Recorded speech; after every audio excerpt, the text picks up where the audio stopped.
सत श्री अकाल जी, बहुत बहुत स्वागत। तुसीं वेख रहे हो द पंजाब टॉक्स ਅਤੇ प्रोग्राम ਤੁਹਾਡੇ ਲਈ पेश कर रहे हैं विशेष रिपोर्ट जिस ਨੂੰ ਲੈ ਕੇ ਹਾਜ਼ਰ ਹਾਂ ਮੈਂ ਇਸ ਸ਼ੋਅ ਦਾ ਮੇਜ਼ਬਾਨ ਅਤੇ ਪੇਸ਼ਕਰਤਾ ਸੁਦੀਪ ਸਿੰਘ ਢਿੱਲੋਂ। ਅੱਜ ਦੀ ਇਸ ਵਿਸ਼ੇਸ਼ ਰਿਪੋਰਟ ਦੇ ਤਾਜ਼ਾ ਅੰਕ ਵਿੱਚ ਗੱਲ ਕਰਾਂਗੇ ਕੌਮਾਂਤਰੀ ਮੁੱਦਿਆਂ ਦੀ, ਅੰਤਰਰਾਸ਼ਟਰੀ ਮੁੱਦਿਆਂ ਦੀ ਤੇ ਭਾਰਤ ਦੇ ਪੰਜਾਬ ਦੇ ਮੁੱਦਿਆਂ ਵੱਲ ਵੀ ਆਵਾਂਗੇ। ਥੋੜਾ ਅੱਗੇ ਜਾ ਕੇ ਉਹਨਾਂ ਬਾਰੇ ਵੀ ਤਾਜ਼ਾ ਤਰੀਨ ਜਾਣਕਾਰੀ इस समय की मार्च महीने की ताज़ा जानकारी तुहानू पेश करांगे। सो दुनिया पद्धर, देश पद्धर अते सूबा पद्धर दे इन्हां सारे मामलों की जानकारी लिए तुसीं इसी तरह वेखते रहो प्रोग्राम विशेष report the Punjab talks channel उत्ते।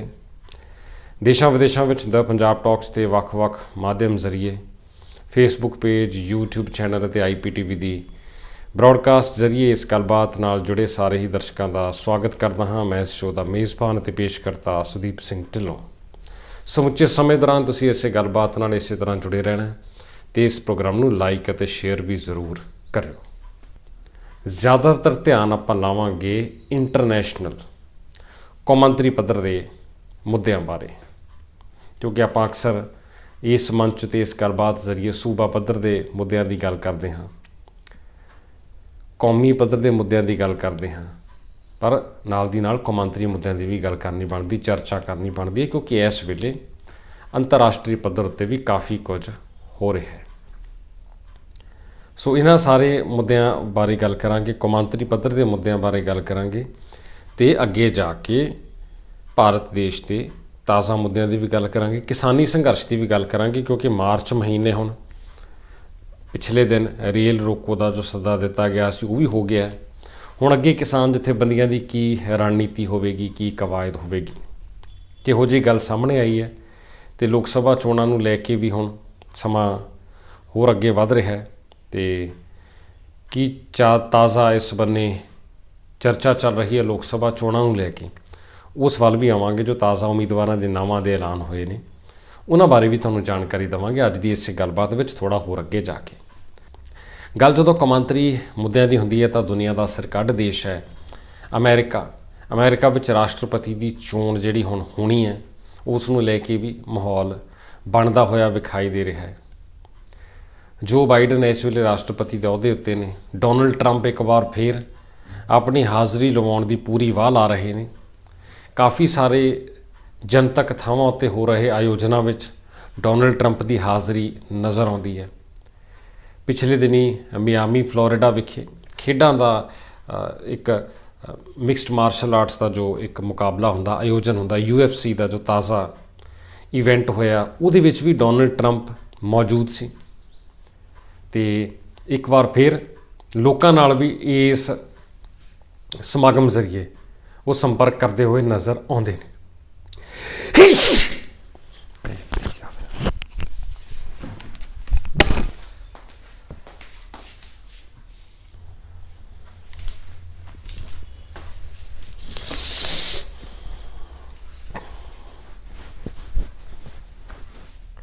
हुण असल विच डोनल्ड ट्रंप नूं किन्ना क समर्थन मिलदा है, लोकां दे विच की छवि है इस वेले, की अक्स है, क्योंकि कुछ विवादित बयाना करके पिछले कार्यकाल दौरान कई कुछ गल्लां करके भी डोनल्ड ट्रंप के अक्स दे प्रभावित होने दीयां चर्चावां चलदियां सी।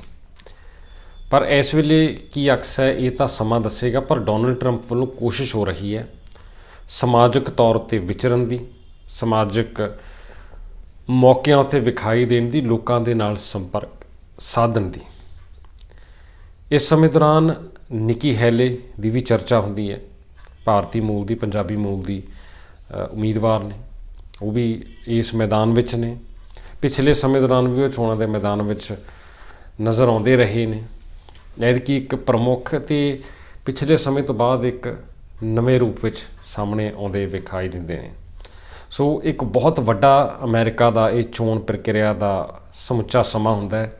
राष्ट्रपति चोण की जो प्रक्रिया होंदी है इस उपर दुनिया दी नज़रां इस करके भी लगियां होंदियां ने क्योंकि अमेरिका दुनिया का एक सरकंड देश है।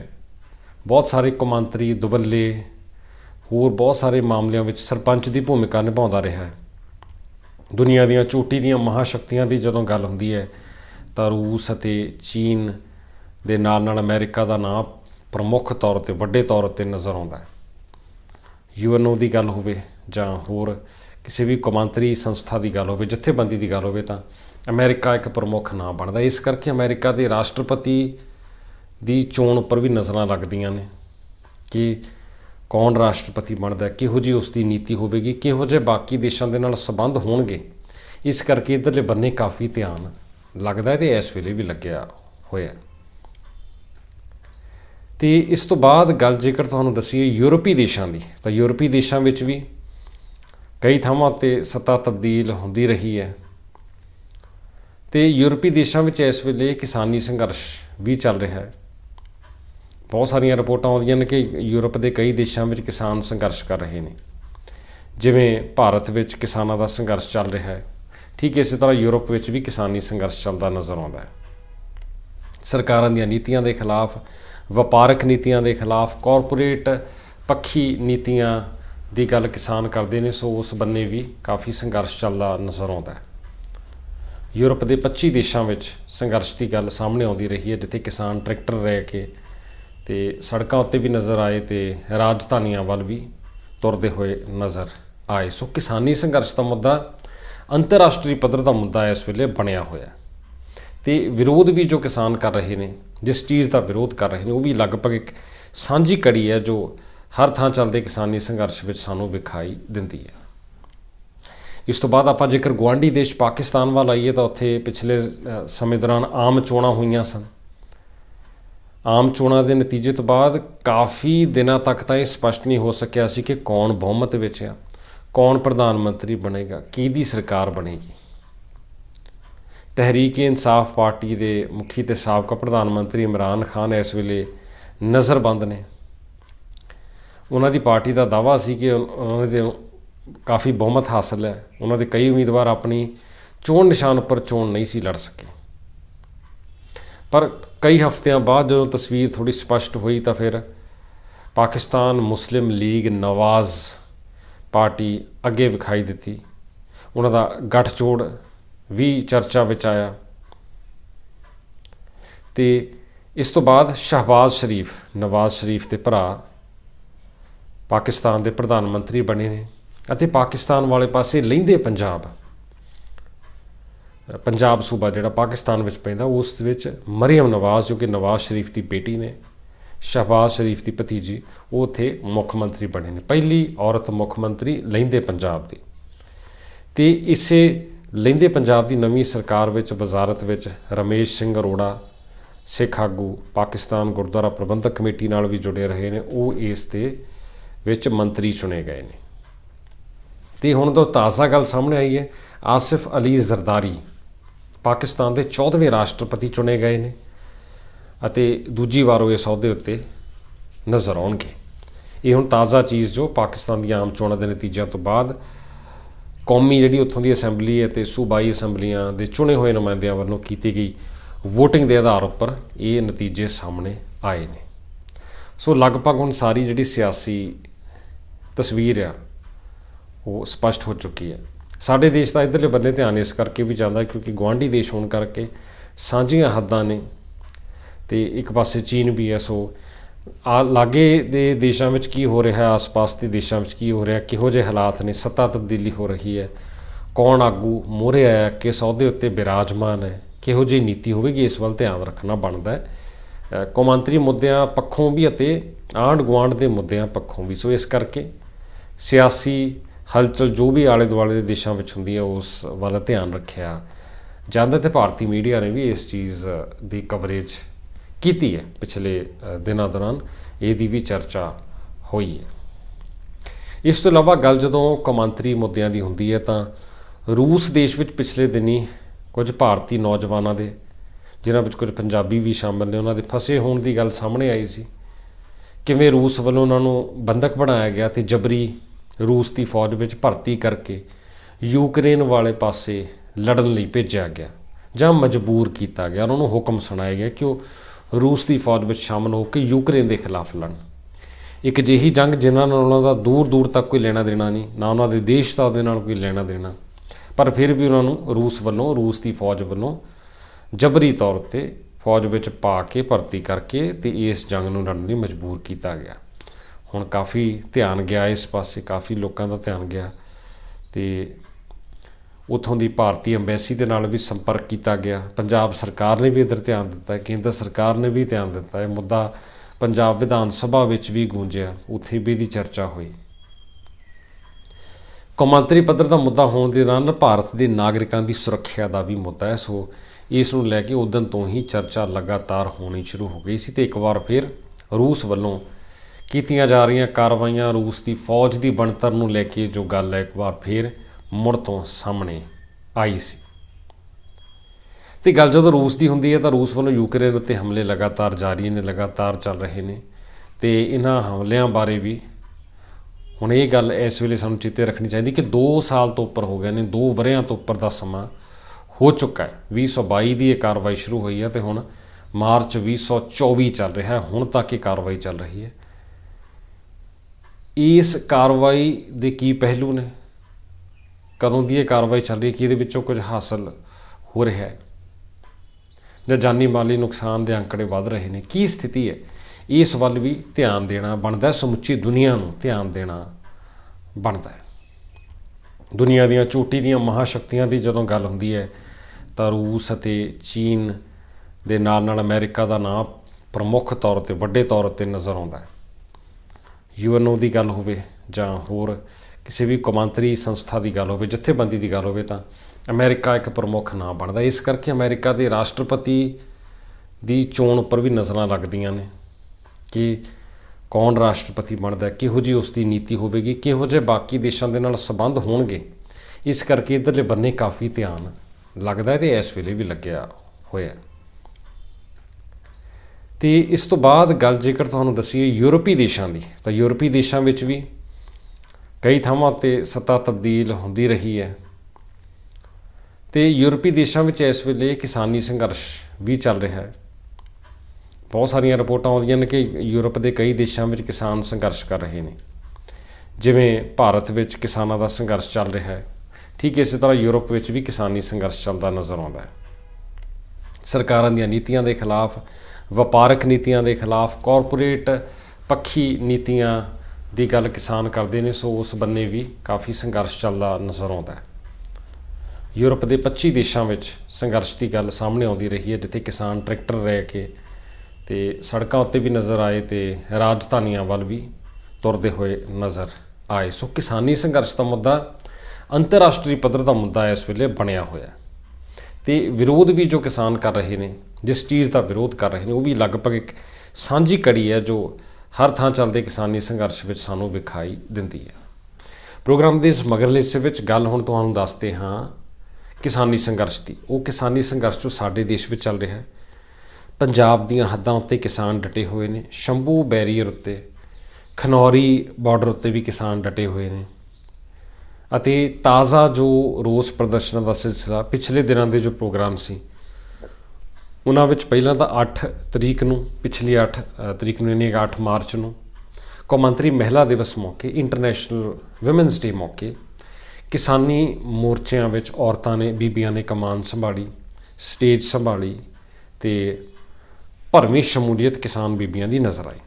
ਇਸ ਤੋਂ ਬਾਅਦ ਫਿਰ ਬੀਤੇ ਐਤਵਾਰ 10 ਮਾਰਚ ਨੂੰ 4 ਘੰਟਿਆਂ ਲਈ ਰੇਲ ਰੋਕੋ ਦਾ ਸੱਦਾ ਦਿੱਤਾ ਗਿਆ ਸੀ। 4 ਘੰਟੇ ਲਈ ਰੇਲਾਂ ਰੋਕੀਆਂ ਗਈਆਂ।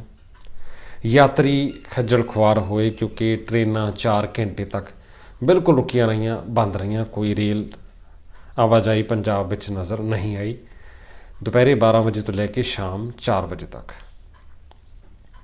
ਇਸ ਦਰਮਿਆਨ ਹੁਣ ਕਿਸਾਨ ਜਥੇਬੰਦੀਆਂ ਦਾ ਅਗਲਾ ਜਿਹੜਾ ਗੱਲ ਇੱਕ ਸੁਣੀ ਜਾ ਰਹੀ ਹੈ ਕਿ 14 ਤਰੀਕ ਨੂੰ ਕਿਸਾਨਾਂ ਵੱਲੋਂ ਵੱਡੀ ਗਿਣਤੀ ਵਿੱਚ ਦਿੱਲੀ ਵੱਲ ਕੂਚ ਕਰਨ ਦਾ, ਹਜ਼ਾਰਾਂ ਕਿਸਾਨਾਂ ਵੱਲੋਂ ਕੂਚ ਕਰਨ ਦਾ ਕੁਝ ਜਥੇਬੰਦੀਆਂ ਵੱਲੋਂ ਜ਼ਿਕਰ ਕੀਤਾ ਗਿਆ। ਹਾਲਾਂਕਿ ਸਪਸ਼ਟ ਤੌਰ 'ਤੇ ਜ਼ਿਆਦਾਤਰ ਇਹੀ ਗੱਲ ਸੁਣਨ ਵਿੱਚ ਆ ਰਹੀ ਹੈ ਕਿ ਕਿਸਾਨ ਜਥੇਬੰਦੀਆਂ ਵੱਲੋਂ ਜਿੱਥੇ ਕਿਸਾਨਾਂ ਨੂੰ ਰੋਕਿਆ ਗਿਆ, ਯਾਨੀ ਕਿ ਹਰਿਆਣੇ ਦੀ ਹੱਦ ਨੇੜੇ ਜਿੱਥੇ ਰੋਕਿਆ ਗਿਆ ਉੱਥੇ ਹੀ ਕਿਸਾਨ ਜ਼ਿਆਦਾ ਨਜ਼ਰ ਆ ਰਹੇ ਨੇ, ਉੱਥੇ ਹੀ ਪੱਕੇ ਤੌਰ 'ਤੇ ਮੋਰਚੇ ਦੀ ਤਿਆਰੀ ਵੀ ਹੋ ਰਹੀ ਹੈ ਅਤੇ ਇਸ ਤਰੀਕੇ ਨਾਲ ਕਿਸਾਨਾਂ ਦਾ ਸੰਘਰਸ਼ ਜਿਹੜਾ ਉਹ ਹਾਲੇ ਚੱਲਦਾ ਹੋਇਆ ਵਿਖਾਈ ਦੇ ਰਿਹਾ। ਹਾਲਾਂਕਿ ਇਹਦੀ ਮੀਡੀਆ ਕਵਰੇਜ ਤੁਸੀਂ ਵੇਖਿਆ ਹੋਵੇਗਾ ਕਿ ਜ਼ਰੂਰ ਕੁਝ ਘਟਦੀ ਹੋਈ ਵਿਖਾਈ ਦਿੱਤੀ ਹੈ ਕਿਉਂਕਿ ਕਾਫੀ ਸਾਰੇ ਹੋਰ ਮੁੱਦੇ ਜਦੋਂ ਚਰਚਾ ਵਿੱਚ ਆ ਜਾਂਦੇ ਨੇ ਤਾਂ ਉਹਨਾਂ ਦੀ ਚਰਚਾ ਵੀ ਨਾਲੋਂ ਨਾਲ ਹੋਣ ਲੱਗਦੀ ਹੈ। ਲੋਕ ਸਭਾ ਚੋਣਾਂ ਦੀ ਕਾਫੀ ਗੱਲ ਹੋ ਰਹੀ ਹੈ। ਪਿਛਲੇ ਦਿਨੀ ਜੋ ਗੈਸ ਸਿਲੰਡਰ ਦੀ ਕੀਮਤ ਵਿੱਚ ਕਟੌਤੀ ਕੀਤੀ ਗਈ ਕੌਮਾਂਤਰੀ ਮਹਿਲਾ ਦਿਵਸ ਮੌਕੇ। ਇਸ ਤੋਂ ਬਾਅਦ ਪ੍ਰਧਾਨ ਮੰਤਰੀ ਨਰਿੰਦਰ ਮੋਦੀ ਵੱਲੋਂ ਵਰਚੁਅਲ ਤੌਰ 'ਤੇ ਜਲੰਧਰ ਨੇੜਲੇ ਆਦਮਪੁਰ ਹਵਾਈ ਅੱਡੇ 'ਤੇ ਨਵੇਂ ਟਰਮੀਨਲ ਸੰਬੰਧੀ ਜੋ ਉਦਘਾਟਨ ਕੀਤਾ ਗਿਆ ਉਸ ਦੀ ਵੀ ਕਾਫੀ ਚਰਚਾ ਹੋਈ ਹੈ। ਆਮ ਆਦਮੀ ਪਾਰਟੀ ਵੱਲੋਂ ਦਿੱਲੀ ਤੋਂ ਆਪਣਾ ਲੋਕ ਸਭਾ ਚੋਣਾਂ ਦਾ ਪ੍ਰੋਗਰਾਮ ਅਤੇ ਮੁਹਿੰਮ ਸ਼ੁਰੂ ਕੀਤੀ ਗਈ ਹੈ, ਜਿਹਦੇ ਵਿੱਚ ਪੰਜਾਬ ਦੇ ਮੁੱਖ ਮੰਤਰੀ ਭਗਵੰਤ ਮਾਨ ਵੀ ਸ਼ਾਮਲ ਸਨ। ਪਾਰਟੀ ਦੇ ਸੁਪਰੀਮੋ ਦਿੱਲੀ ਦੇ ਮੁੱਖ ਮੰਤਰੀ ਅਰਵਿੰਦ ਕੇਜਰੀਵਾਲ ਤਾਂ ਮੌਜੂਦ ਸਨ ਹੀ, ਅਤੇ ਇਸੇ ਤਰੀਕੇ ਨਾਲ ਹੋਰ ਸਿਆਸੀ ਪਾਰਟੀਆਂ ਵੀ ਇਸ ਵੇਲੇ ਚੋਣਾਂ ਨੂੰ ਲੈ ਕੇ ਸਰਗਰਮ ਨਜ਼ਰ ਆਉਂਦੀਆਂ ਨੇ। ਗੱਲ ਜੇਕਰ ਕਿਸਾਨ ਜਥੇਬੰਦੀਆਂ ਦੀ ਥੋੜ੍ਹੀ ਹੋਰ ਤੁਹਾਨੂੰ ਦੱਸੀਏ ਤਾਂ ਹਾਲੇ ਤੱਕ ਵੀ ਕਿਸਾਨ ਜਥੇਬੰਦੀਆਂ ਦਾ ਮੁਕੰਮਲ ਏਕਾ ਨਜ਼ਰ ਨਹੀਂ ਆ ਰਿਹਾ। ਕਿਸਾਨ ਜਥੇਬੰਦੀਆਂ ਗੱਲ ਜੇਕਰ ਪ੍ਰਮੁੱਖ ਤੌਰ 'ਤੇ ਆਪਾਂ ਪੰਜਾਬ ਦੀਆਂ ਕਿਸਾਨ ਜਥੇਬੰਦੀਆਂ ਦੀ ਕਰੀਏ ਤਾਂ ਉਹਨਾਂ ਦਾ ਮੁਕੰਮਲ ਏਕਾ ਆਪਾਂ ਨੂੰ ਨਜ਼ਰ ਨਹੀਂ ਆ ਰਿਹਾ ਹੁਣ ਤੱਕ ਵੀ, ਜਦ ਕਿ 1 ਮਹੀਨਾ ਹੋ ਚੱਲਿਆ ਕਿਸਾਨਾਂ ਦੇ ਇਸ ਸੰਘਰਸ਼ ਨੂੰ ਚੱਲਦਿਆਂ, ਕਿਉਂਕਿ ਪਿਛਲੇ ਮਹੀਨੇ ਫਰਵਰੀ ਮਹੀਨੇ ਦੀ 13 ਤਰੀਕ ਦਾ ਸੱਦਾ ਦਿੱਤਾ ਗਿਆ ਸੀ ਦਿੱਲੀ ਕੂਚ ਦਾ। ਉਦੋਂ ਤੋਂ ਰੋਕਾਂ ਲੱਗੀਆਂ ਹੋਣ ਕਰਕੇ ਕਿਸਾਨ ਅੱਗੇ ਨਹੀਂ ਤੁਰ ਸਕੇ। ਕਾਫੀ ਕੁਝ ਹੋਇਆ। ਇਸ ਦਰਮਿਆਨ ਇੱਕ ਨੌਜਵਾਨ ਦੀ ਜਾਨ ਜਾ ਚੁੱਕੀ ਹੈ, ਅਨੇਕਾਂ ਕਿਸਾਨ ਜ਼ਖਮੀ ਹੋਏ ਨੇ, ਕਈਆਂ ਦੇ ਗੰਭੀਰ ਸੱਟਾਂ ਵੀ ਲੱਗੀਆਂ ਨੇ। ਅਤੇ ਹੁਣ ਬਾਰਡਰਾਂ ਦੇ ਲਾਗੇ ਉਸੇ ਤਰੀਕੇ ਨਾਲ ਜਮਾਵੜਾ ਨਜ਼ਰ ਆਉਂਦਾ ਹੈ, ਪਰ ਦਿੱਲੀ ਕੂਚ ਦਾ ਜਿਹੜਾ ਵੱਡਾ ਸੱਦਾ ਦਿੱਤਾ ਗਿਆ ਸੀ ਉਸ ਨੂੰ ਲੈ ਕੇ ਕੋਈ ਐਲਾਨ ਕਿਸਾਨ ਜਥੇਬੰਦੀਆਂ ਜੋ ਇਸ ਸੰਘਰਸ਼ ਦੀ ਅਗਵਾਈ ਕਰ ਰਹੀਆਂ ਨੇ, ਉਹ ਕਿਸਾਨ ਆਗੂ ਜਿਹੜੇ ਅਗਵਾਈ ਕਰ ਰਹੇ ਨੇ ਸਰਵਨ ਸਿੰਘ ਪੰਧੇਰ ਅਤੇ ਜਗਜੀਤ ਸਿੰਘ ਡੱਲੇਵਾਲ ਅਤੇ ਸੁਰਜੀਤ ਸਿੰਘ ਫੂਲ, ਉਹਨਾਂ ਵੱਲੋਂ ਗੱਲਬਾਤ ਕੀਤੀ ਜਾ ਰਹੀ ਹੈ। ਕੁਝ ਅਕਸਰ ਪ੍ਰੋਗਰਾਮ ਮੀਡੀਆ ਜ਼ਰੀਏ ਸਾਂਝੇ ਕੀਤੇ ਜਾ ਰਹੇ ਨੇ, ਪਰ ਦਿੱਲੀ ਸੰਬੰਧੀ ਅਗਲਾ ਕੀ ਐਲਾਨ ਹੋਵੇਗਾ ਇਹ ਹਾਲੇ ਵੇਖਣਾ ਹੋਵੇਗਾ, ਕਿਉਂਕਿ ਇਸ ਸੰਬੰਧੀ ਕੋਈ ਸਪਸ਼ਟ ਚੀਜ਼ ਹਾਲੇ ਤੱਕ ਸਾਹਮਣੇ ਨਹੀਂ ਆ ਸਕੀ। ਅਤੇ ਇਸ ਤੋਂ ਬਾਅਦ ਗੱਲ ਜੇਕਰ ਤੁਹਾਨੂੰ ਦੱਸੀਏ ਕਿ ਵੱਖ-ਵੱਖ ਸਿਆਸੀ ਪਾਰਟੀਆਂ ਜਿਹੜੀਆਂ ਲੋਕ ਸਭਾ ਚੋਣਾਂ ਦੀ ਤਿਆਰੀ ਕਰ ਰਹੀਆਂ ਨੇ, ਉਹਨਾਂ ਵੱਲੋਂ ਆਪੋ ਆਪਣੇ ਉਮੀਦਵਾਰਾਂ ਦੀ ਸੂਚੀ ਜਾਰੀ ਕੀਤੀ ਜਾ ਰਹੀ ਹੈ। ਸਭ ਤੋਂ ਪਹਿਲਾਂ ਭਾਰਤੀ ਜਨਤਾ ਪਾਰਟੀ ਨੇ ਆਪਣੇ ਉਮੀਦਵਾਰਾਂ ਦੀ ਸੂਚੀ ਜਾਰੀ ਕੀਤੀ ਸੀ। 195 ਉਮੀਦਵਾਰਾਂ ਦੇ ਨਾਵਾਂ ਦਾ ਐਲਾਨ ਕੀਤਾ ਸੀ, ਜਿਸ ਵਿੱਚ ਪ੍ਰਧਾਨ ਮੰਤਰੀ ਨਰਿੰਦਰ ਮੋਦੀ ਦੀ ਵਾਰਾਣਸੀ ਸੀਟ ਦਾ ਵੀ ਜ਼ਿਕਰ ਸੀ। ਇਸ ਤੋਂ ਬਾਅਦ ਕਾਂਗਰਸ ਪਾਰਟੀ ਵੱਲੋਂ ਸੀਟਾਂ ਦੇ ਨਾਵਾਂ ਦਾ ਕੁਝ ਐਲਾਨ ਹੋਣ ਦੀ ਗੱਲ ਸਾਹਮਣੇ ਆਈ, ਅਤੇ ਰਾਹੁਲ ਗਾਂਧੀ ਦੇ ਕੇਰਲਾ ਦੇ ਵਾਇਨਾਡ ਸੀਟ ਤੋਂ ਹੀ ਚੋਣ ਲੜਨ ਦੀ ਗੱਲ ਅੱਗੇ ਤੁਰਦੀ ਹੋਈ ਵਿਖਾਈ ਦਿੱਤੀ ਹੈ। ਇਸ ਤੋਂ ਬਾਅਦ ਹੁਣ ਇੱਕ ਹੋਰ ਪ੍ਰਮੁੱਖ ਸਿਆਸੀ ਧਿਰ ਪੱਛਮੀ ਬੰਗਾਲ ਦੀ ਤ੍ਰਿਣਮੂਲ ਕਾਂਗਰਸ ਪਾਰਟੀ, ਮਮਤਾ ਬੈਨਰਜੀ ਦੀ ਅਗਵਾਈ ਵਾਲੀ ਪਾਰਟੀ, ਉਸ ਨੇ ਵੀ 42 ਨਾਵਾਂ ਦਾ ਐਲਾਨ ਕੀਤਾ ਹੈ, ਅਤੇ ਉਹਨਾਂ ਦਾ ਕਹਿਣਾ ਹੈ ਕਿ ਪੱਛਮੀ ਬੰਗਾਲ ਦੀਆਂ ਸਾਰੀਆਂ ਸੀਟਾਂ ਉੱਤੇ TMC ਇਕੱਲਿਆਂ ਚੋਣ ਲੜੇਗੀ। ਜਿਨ੍ਹਾਂ ਨਾਵਾਂ ਦਾ ਉਹਨਾਂ ਨੇ ਐਲਾਨ ਕੀਤਾ ਉਹਨਾਂ ਵਿੱਚ ਕੁਝ ਪ੍ਰਮੁੱਖ ਨਾਂ ਵੀ ਸ਼ਾਮਲ ਨੇ, ਜਿਨ੍ਹਾਂ ਵਿੱਚ ਉੱਘੇ ਫਿਲਮ ਅਦਾਕਾਰ ਸ਼ਤਰੂਘਨ ਸਿਨਹਾ, ਕ੍ਰਿਕਟਰ ਤੋਂ ਹੁਣ ਸਿਆਸਤ ਦੇ ਮੈਦਾਨ ਵਿੱਚ ਆ ਰਹੇ ਯੂਸਫ ਪਠਾਨ, ਇਸੇ ਤਰ੍ਹਾਂ ਮਹੂਆ ਮੋਇਤਰਾ ਜੋ ਕਿ ਮੌਜੂਦਾ ਸਮੇਂ ਮੈਂਬਰ ਪਾਰਲੀਮੈਂਟ ਸਨ, ਕੁਝ ਵਿਵਾਦਾਂ ਵਿੱਚ ਉਹਨਾਂ ਦਾ ਨਾਂ ਆਇਆ, ਉਹ ਵੀ ਮੌਜੂਦ ਸਨ ਇਸ ਮੌਕੇ 'ਤੇ। ਕਾਫੀ ਵੱਡਾ ਦਾਅਵਾ ਤ੍ਰਿਣਮੂਲ ਕਾਂਗਰਸ ਵੱਲੋਂ ਕੀਤਾ ਗਿਆ। ਇਸੇ ਸੀਟਾਂ ਆਪਣੇ ਖੁਦ ਦੇ ਦਮ ਉੱਤੇ ਲੜਨ ਦੇ ਇਸ ਮੁੱਦੇ ਕਰਕੇ ਕਾਂਗਰਸ ਦੇ ਨਾਲ ਵੀ ਕੁਝ ਉਹਨਾਂ ਦੀ ਦੂਰੀ ਬਣਦੀ ਹੋਈ ਵਿਖਾਈ ਦਿੱਤੀ ਸੀ। ਸੋ ਕੀ ਸਮੀਕਰਨ ਹੋਣਗੇ ਆਉਣ ਵਾਲੇ ਦਿਨਾਂ ਦੌਰਾਨ ਤ੍ਰਿਣਮੂਲ ਕਾਂਗਰਸ ਤੇ ਆਲ ਇੰਡੀਆ ਕਾਂਗਰਸ ਦੇ ਨਾਲ ਹੀ ਵੇਖਣਾ ਹੋਵੇਗਾ। ਇਸੇ ਤਰ੍ਹਾਂ ਦੱਖਣੀ ਭਾਰਤ ਵਿੱਚ ਸਿਆਸੀ ਹਿਲਜੁਲ ਇਹ ਹੋਈ ਹੈ ਕਿ ਭਾਰਤੀ ਜਨਤਾ ਪਾਰਟੀ ਦੇ ਗੱਠਜੋੜ NDA ਦੇ ਵਿੱਚ ਤੇਲਗੂ ਦੇਸ਼ਮ ਪਾਰਟੀ ਅਤੇ ਜਨ ਸੈਨਾ ਪਾਰਟੀ ਨਾਂ ਦੀਆਂ ਦੋ ਧਿਰਾਂ ਆ ਗਈਆਂ ਨੇ। ਤੇਲਗੂ ਦੇਸ਼ਮ ਪਾਰਟੀ TDP ਚੰਦਰਬਾਬੂ ਨਾਇਡੂ ਵਾਲੀ ਪਾਰਟੀ, ਜਿਹਦਾ ਆਂਧਰਾ ਪ੍ਰਦੇਸ਼ ਵਿੱਚ ਪਿਛਲੇ ਸਮੇਂ ਦੌਰਾਨ ਰਾਜ ਭਾਗ ਵੀ ਰਹਿ ਚੁੱਕਾ ਹੈ। ਸਾਬਕਾ ਮੁੱਖ ਮੰਤਰੀ ਨੇ ਚੰਦਰਬਾਬੂ ਨਾਇਡੂ ਆਂਧਰਾ ਪ੍ਰਦੇਸ਼ ਦੇ ਪਿਛਲੇ ਸਮੇਂ ਦੌਰਾਨ ਵੀ ਭਾਜਪਾ ਵਿੱਚ ਰਹਿ ਚੁੱਕੇ ਨੇ। ਫਿਰ ਇੱਕ ਮਾਮਲੇ ਵਿੱਚ ਉਹਨਾਂ ਦੀ ਗ੍ਰਿਫਤਾਰੀ ਵੀ ਹੋਈ ਸੀ ਭ੍ਰਿਸ਼ਟਾਚਾਰ ਸੰਬੰਧੀ ਮਾਮਲੇ 'ਚ, ਫਿਰ ਰਾਹਤ ਮਿਲ ਗਈ ਸੀ। ਹੁਣ ਉਹ ਭਾਰਤੀ ਜਨਤਾ ਪਾਰਟੀ ਦੇ ਨਾਲ ਮੁੜ ਇਕੱਠੇ ਹੋ ਗਏ ਨੇ, NDA ਗੱਠਜੋੜ ਵਿੱਚ ਸ਼ਾਮਲ ਹੋ ਗਏ ਨੇ, ਅਤੇ ਨਾਲ ਦੀ ਨਾਲ ਜਨ ਸੈਨਾ ਪਾਰਟੀ ਜਿਹੜੀ ਉੱਥੋਂ ਦੀ ਇੱਕ ਖੇਤਰੀ ਧਿਰ ਉਹ ਵੀ ਇਸ ਗੱਠਜੋੜ ਵਿੱਚ ਸ਼ਾਮਲ ਹੋ ਗਈ ਹੈ। ਆਉਂਦੇ ਸਮੇਂ ਦੌਰਾਨ ਉਹਨੇ ਧਿਰਾਂ ਜਿਹੜੀਆਂ ਨੇ ਆਂਧਰਾ ਪ੍ਰਦੇਸ਼ ਸੂਬੇ ਦੀਆਂ ਵਿਧਾਨ ਸਭਾ ਚੋਣਾਂ ਅਤੇ ਲੋਕ ਸਭਾ ਚੋਣਾਂ ਮਿਲ ਕੇ ਲੜਨਗੀਆਂ, ਇਕੱਠਿਆਂ ਲੜਨਗੀਆਂ, ਇਸ ਗੱਲ ਦਾ ਵੀ ਐਲਾਨ ਨਾਲੋਂ ਨਾਲ ਹੋ ਗਿਆ।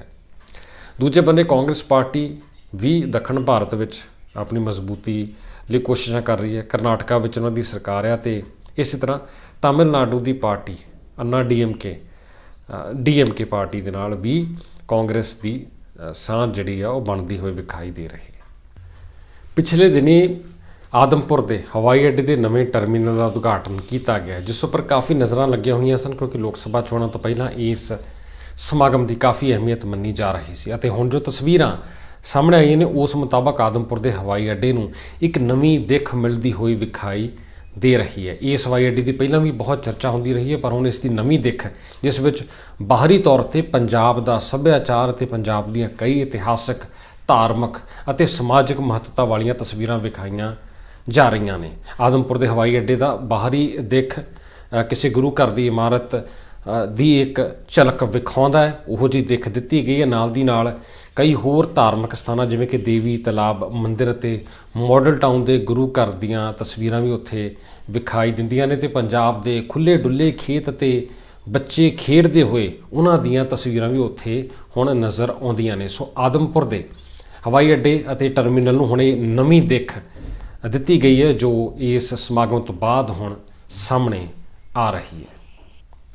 ਸੋ ਦੱਖਣੀ ਭਾਰਤ ਵੱਲ ਕਾਫੀ ਕੁਝ ਸਿਆਸੀ ਮੰਚ ਵਾਲਾ ਪਿਛਲੇ ਦਿਨਾਂ ਦੌਰਾਨ ਹੋਇਆ। ਉੱਘੇ ਪੰਜਾਬੀ ਗਾਇਕ ਮਲਕੀਤ ਸਿੰਘ ਦੇ ਨਾਂ ਤੋਂ ਆਪਾਂ ਸਾਰੇ ਵਾਕਫ ਹਾਂ, ਜਿਨ੍ਹਾਂ ਦਾ ਦੁਨੀਆ ਭਰ ਵਿੱਚ ਪੰਜਾਬੀਆਂ ਵੱਲੋਂ ਮਾਣ ਸਤਿਕਾਰ ਕੀਤਾ ਜਾਂਦਾ ਹੈ। ਅਤੇ ਮਲਕੀਤ ਸਿੰਘ ਨੇ ਹੁਣ ਇੱਕ ਹੋਰ ਇਤਿਹਾਸ ਸਿਰਜ ਦਿੱਤਾ, ਜਦੋਂ ਉਹਨਾਂ ਨੇ ਇੰਗਲੈਂਡ ਦੇ ਲੰਡਨ ਦੇ ਪ੍ਰਸਿੱਧ ਰਾਇਲ ਫੈਸਟੀਵਲ ਹਾਲ ਵਿੱਚ ਆਪਣੀ ਪੇਸ਼ਕਾਰੀ ਦਿੱਤੀ ਅਤੇ ਇਸ ਮੌਕੇ ਉਹਨਾਂ ਨੇ ਖੂਬ ਰੰਗ ਬੰਨਿਆ। ਖਾਸ ਗੱਲ ਇਹ ਹੈ ਕਿ ਦੁਨੀਆ ਦੇ 36 ਤੋਂ ਵਧੇਰੇ ਦੇਸ਼ਾਂ ਵਿੱਚ ਮਲਕੀਤ ਸਿੰਘ ਗਾ ਚੁੱਕੇ ਨੇ, ਪੰਜਾਬੀਆਂ ਵੱਲੋਂ ਉਹਨਾਂ ਨੂੰ ਭਰਪੂਰ ਪਿਆਰ ਮਿਲਦਾ ਅਤੇ ਹੁਣ ਹਰੇਕ ਕਲਾਕਾਰ ਦਾ ਜੋ ਸੁਪਨਾ ਹੁੰਦਾ ਹੈ ਕਿ ਲੰਡਨ ਦੇ ਰਾਇਲ ਫੈਸਟੀਵਲ ਹਾਲ ਵਿਖੇ ਪੇਸ਼ਕਾਰੀ ਦੇਵੇ। ਸ਼ਾਹੀ ਇਤਿਹਾਸ ਨਾਲ ਜੁੜਦੀ ਇਸ ਥਾਂ 'ਤੇ ਪੇਸ਼ਕਾਰੀ ਦੇਣਾ ਆਪਣੇ ਆਪ ਵਿੱਚ ਇੱਕ ਵੱਡੀ ਮਾਣ ਵਾਲੀ ਗੱਲ ਹੈ। ਤੁਹਾਨੂੰ ਵੀ ਦੱਸ ਦਈਏ ਕਿ ਯੂਕੇ ਵਿੱਚ ਰਹਿੰਦੇ ਮਲਕੀਤ ਸਿੰਘ ਨੂੰ ਬ੍ਰਿਟੇਨ ਦੀ ਮਹਾਰਾਣੀ ਵੱਲੋਂ ਪਿਛਲੇ ਸਮੇਂ ਦੌਰਾਨ MBE ਯਾਨੀ ਕਿ ਮੈਂਬਰ ਆਫ ਬ੍ਰਿਟਿਸ਼ ਐਮਪਾਇਰ ਦਾ ਵਕਾਰੀ ਅਵਾਰਡ ਵੀ ਦਿੱਤਾ ਜਾ ਚੁੱਕਿਆ ਹੈ। ਅਤੇ ਹੁਣ ਮਲਕੀਤ ਸਿੰਘ ਹੋਰਾਂ ਨੇ ਰਾਇਲ ਫੈਸਟੀਵਲ ਹਾਲ ਵਿੱਚ ਪੇਸ਼ਕਾਰੀ ਕਰਕੇ ਇੱਕ ਨਵਾਂ ਇਤਿਹਾਸ ਰਚ ਦਿੱਤਾ ਹੈ। ਅਤੇ ਗੱਲ ਜੇਕਰ ਤੁਹਾਨੂੰ ਪੰਜਾਬ ਦੇ ਮੌਸਮ ਦੀ ਦੱਸੀਏ ਤਾਂ ਮਾਰਚ ਮਹੀਨਾ ਅੱਧਾ ਬੀਤ ਚੱਲਿਆ ਅਤੇ ਪਿਛਲੇ ਦਿਨਾਂ ਦੇ ਮੀਂਹ ਗੜੇਮਾਰੀ ਹਨੇਰੀ ਦਾ ਅਸਰ ਹੁਣ ਲਗਭਗ ਗਾਇਬ ਹੋ ਚੁੱਕਾ ਹੈ ਅਤੇ ਇੱਕ ਵਾਰ ਫਿਰ ਤੋਂ ਤੇਜ਼ ਤਰਾਰ ਅਗੇਤੀ ਗਰਮੀ ਆਪਣਾ ਰੂਪ ਵਿਖਾ ਰਹੀ ਹੈ। ਦਿਨ ਬਿਲਕੁਲ ਪੱਧਰੇ ਚੱਲ ਰਹੇ ਨੇ, ਤਿੱਖੀਆਂ ਧੁੱਪਾਂ ਨਿਕਲ ਰਹੀਆਂ ਨੇ ਅਤੇ ਤਾਪਮਾਨ ਫਿਰ 20 ਡਿਗਰੀ ਸੈਲਸੀਅਸ ਤੋਂ ਉੱਪਰ ਵਧਣਾ ਸ਼ੁਰੂ ਹੋ ਗਿਆ। ਅਤੇ ਮੌਸਮ ਵਿਭਾਗ ਦਾ ਕਹਿਣਾ ਹੈ ਕਿ ਫਿਲਹਾਲ ਮੌਸਮ ਇਸੇ ਤਰ੍ਹਾਂ ਖੁਸ਼ਕ ਅਤੇ ਪੱਧਰਾ ਹੀ ਚੱਲਦਾ ਰਹਿਣ ਦੀ ਸੰਭਾਵਨਾ ਹੈ। ਇਸ ਨਾਲ ਹੀ ਵੇਲਾ ਮੁਕੰਮਲ ਹੁੰਦਾ ਅੱਜ ਦੀ ਇਸ ਵਿਸ਼ੇਸ਼ ਰਿਪੋਰਟ ਤੇ ਤਾਜ਼ਾ ਅੰਕ ਦਾ, ਜਿਸ ਨੂੰ ਤੁਸੀਂ ਦਾ ਪੰਜਾਬ ਟਾਕਸ ਚੈਨਲ ਜ਼ਰੀਏ ਦੇਸ਼ਾਂ ਵਿਦੇਸ਼ਾਂ ਵਿੱਚ ਵੇਖ ਅਤੇ ਸੁਣ ਰਹੇ ਸੀ। ਇਸੇ ਤਰ੍ਹਾਂ ਸ਼ੋਅ ਦੇ ਵਿੱਚ ਨਵੇਂ ਵਿਸ਼ੇ ਲੈ ਕੇ ਇੱਕ ਵਾਰ ਫਿਰ ਤੁਹਾਡੇ ਸਾਹਮਣੇ ਇਸੇ ਤਰ੍ਹਾਂ ਹਾਜ਼ਰ ਹੋਵਾਂਗੇ। ਅੱਜ ਦੀ ਇਸ ਗੱਲਬਾਤ ਨਾਲ ਜੁੜੇ ਸਾਰੇ ਹੀ ਦਰਸ਼ਕਾਂ ਦਾ ਬਹੁਤ ਬਹੁਤ ਧੰਨਵਾਦ ਕਿ ਤੁਸੀਂ ਆਪੋ ਆਪਣੇ ਰੁਝੇਵਿਆਂ ਵਿੱਚੋਂ ਸਮਾਂ ਕੱਢਿਆ, ਗੱਲਬਾਤ ਨਾਲ ਜੁੜੇ। ਨਵੀਂ ਵਿਸ਼ੇਸ਼ ਰਿਪੋਰਟ ਵਿੱਚ ਨਵੇਂ ਵਿਸ਼ੇ ਲੈ ਕੇ ਇਸੇ ਤਰ੍ਹਾਂ ਇੱਕ ਵਾਰ ਫਿਰ ਤੁਹਾਡੇ ਸਾਹਮਣੇ ਹਾਜ਼ਰ ਹੋਵਾਂਗੇ। ਤਦ ਤੱਕ ਲਈ ਤੁਹਾਡੇ ਕੋਲੋਂ ਇਜਾਜ਼ਤ ਲੈ ਰਹੇ ਹਾਂ। ਬਹੁਤ ਬਹੁਤ ਧੰਨਵਾਦ। ਵੇਖਦੇ ਰਹੋ ਦਾ ਪੰਜਾਬ ਟਾਕਸ।